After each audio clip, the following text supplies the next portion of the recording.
An interesting thing about songs is that a lot of people think that my songs that I wrote were all about, they were trying to figure out who I was writing about.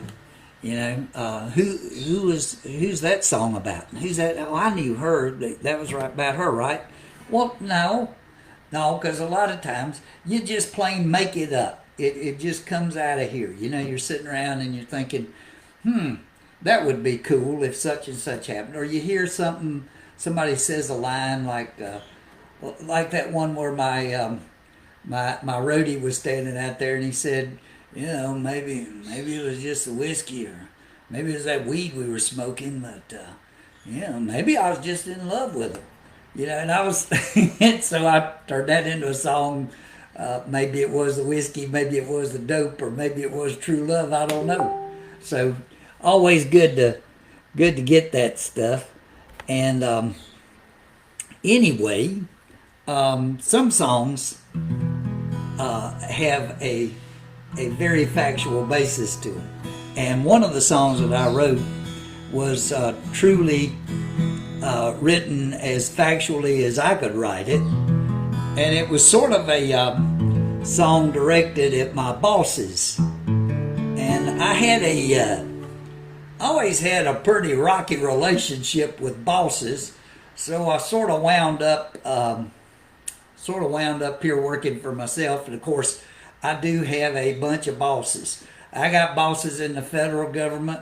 I got bosses in the state government on several levels. And I got a couple of people around here that think that they're the boss of me, and they think they're the boss of you. And I'm trying to educate them on that no, they're not the boss of me. And they better talk to me in a lot better tone of voice. They better be nice to me, but mainly they better be nice and more honest to you, or they're not going to get anything out of me. That's just not the way to do it. So anyway, so I wrote this song, and it was sort of addressed to a boss of mine at the UN, but I brought in some situations that happened in East Africa too. I was working for the UN in West Africa back in the early 70s, and then later I worked for the U.S. Army in East Africa. You know, there's the Peace Corps working overseas, and I was working for the War Corps.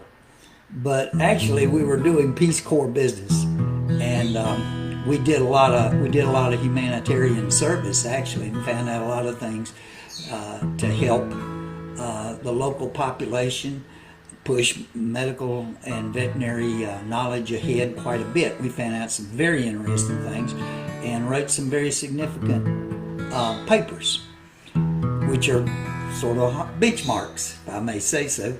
We did a lot of good, and kind of proud of it. But anyway, then I came back here.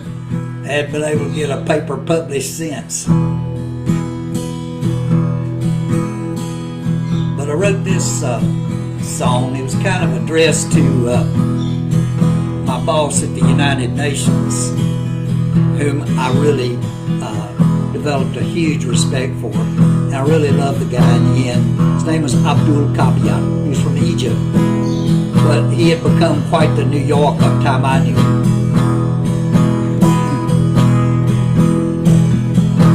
And it starts off with a Chui term.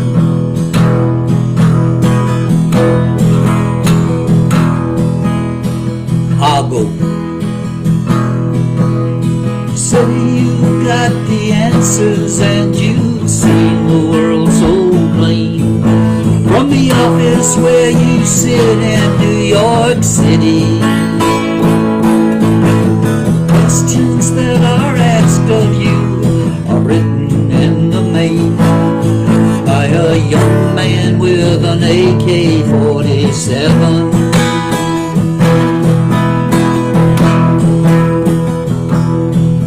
At a party where you've gone to, you are asked once again, hey, talk about the things you've seen in the Sahel.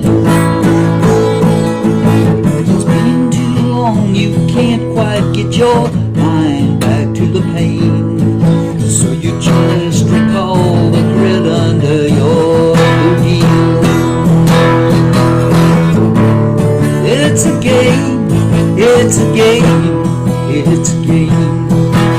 The players, they may change, and the world rolls on the same. That you cut your losses, but you're sure you'll never win. Now who shall reap the harvest of tomorrow?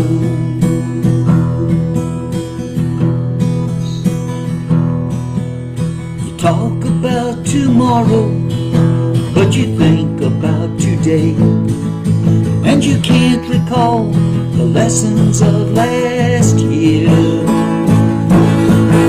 And if at last you get down on your knees and start to pray, ah yes, certain it's the voice of God you hear.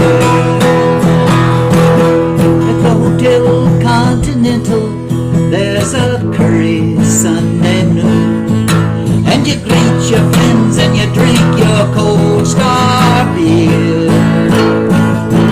And once your head is reeling, how the moon rings out to you.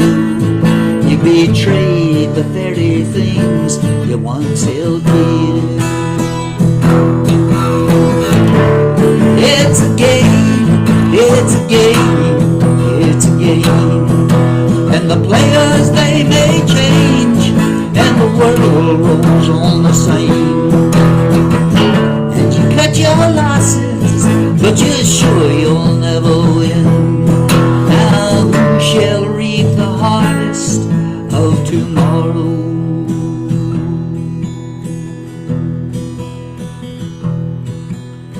Hidden in the fiendish mists of 10,000 yesterdays are the promises you made to those long dead.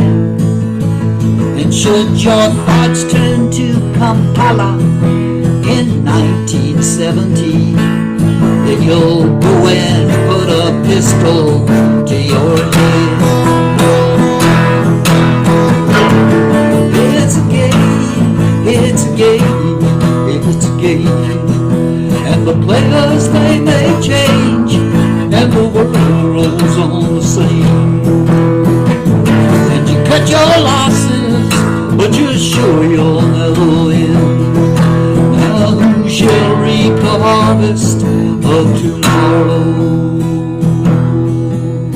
Who shall reap the harvest of tomorrow?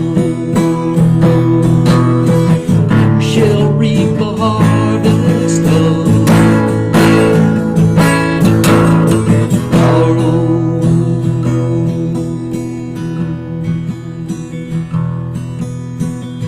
Hace 20 crop, sakra.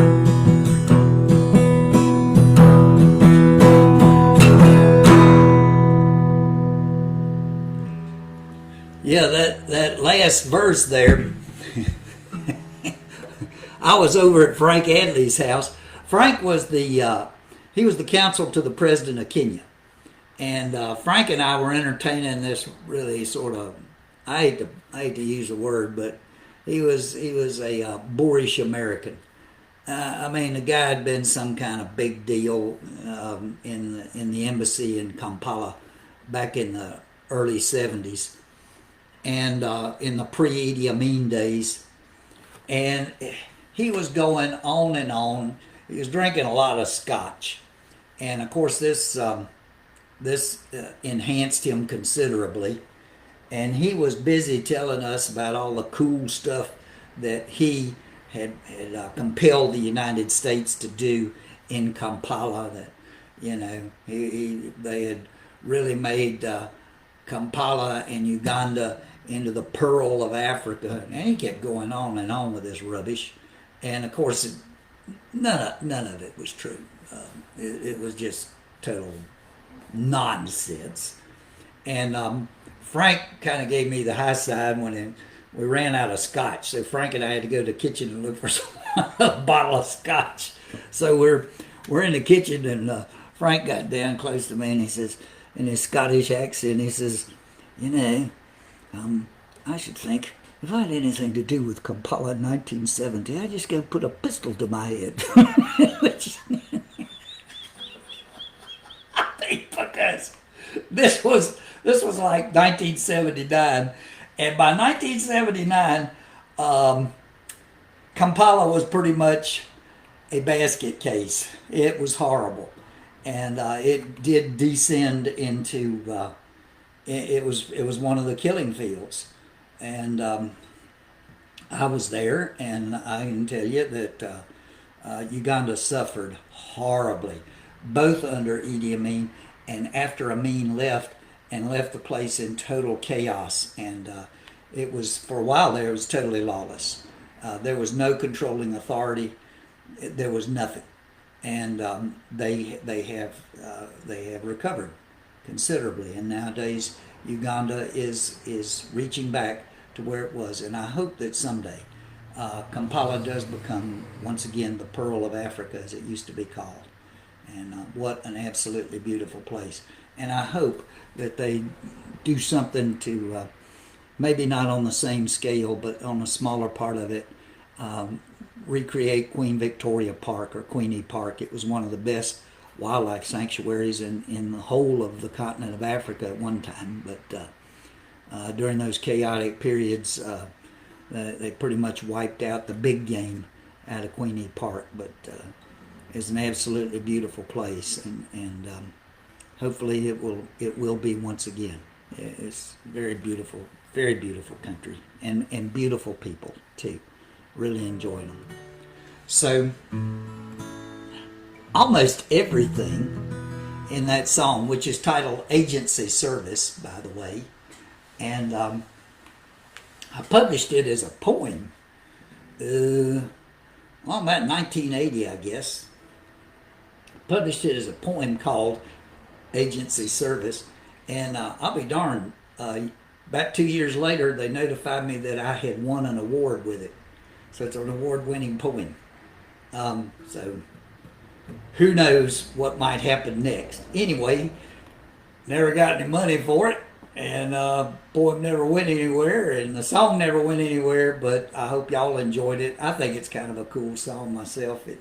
I would, because it does reflect a lot of things that I knew about and that happened at the in a lot of West Africa. For example, Sundays, starting at noon, they would have big outdoor curries at the Hotel Intercontinental, at the Continental Hotel, the Intercon. And it was a good place for expatriates to hang out, good place for sort of the bureaucrats and the world travelers to all get together. And we did drink a lot of Star beer. Star, I don't know if you realize it, but Heineken uses the red Star is their trademark. And when Heineken set up these breweries in West Africa, and they set up a bunch of them, man. And when they set up these breweries, they called the beer that they produce Star beer, which led to the catchy little advertising jingle, "You're brighter by far on the Star you are," which you are.